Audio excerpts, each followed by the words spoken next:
జనాభా సంక్షోభాన్ని ఎదుర్కొంటున్న చైనా జననాల రేటును పెంచేందుకు తీవ్ర అవస్థలు పడుతోంది. ఈ క్రమంలో తాజాగా కండోం సహా గర్భనిరోధక సాధనాలు, ఔషధాలపై 13% పన్ను విధించింది.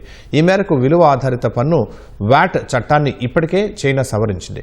ఇవాల్టి నుంచి ఈ నిర్ణయం అమల్లోకి రానుంది. డ్రాగన్ కొన్ని దశాబ్దాల పాటు కుటుంబ నియంత్రణను కఠినంగా అమలు చేసింది. దీంతో ఈ ఉత్పత్తులపై 1993 నుంచి పన్ను మినహాయింపు కొనసాగింది. ఫలితంగా వృద్ధ జనాభా పెరగడం, ఆర్థిక వ్యవస్థ మందగమనంలో కొనసాగడం వల్ల ఆయా ఉత్పత్తులపై తిరిగి పన్ను విధిస్తూ నిర్ణయం తీసుకుంది. యువత పెళ్లి చేసుకుని పిల్లల్ని కనేలా చైనా ప్రభుత్వం ప్రోత్సాహకాలను ప్రకటిస్తోంది. పిల్లల పెంపకానికి భారీ ఖర్చవుతున్న నేపథ్యంలో చైనాలో దంపతులు పిల్లల్ని కనేందుకు వెనుకాడుతున్నారు. యువతలో ఈ వైఖరిని తగ్గించేందుకు ఆ దేశ ప్రభుత్వం ఇప్పటికే అనేక ప్రోత్సాహకాలను ప్రకటించింది. అయితే చైనా సిడిసి ప్రకారం గత 20 ఏళ్లతో పోలిస్తే ఇటీవల స్థానికంగా ఎయిడ్స్ కేసుల సంఖ్య పెరిగింది. ఇలాంటి తరుణంలో కండోంల ధరలు పెంచడం ప్రతికూల ఫలితాలకు దారితీసే ప్రమాదం ఉందని పలువురు ఆందోళన వ్యక్తం చేశారు.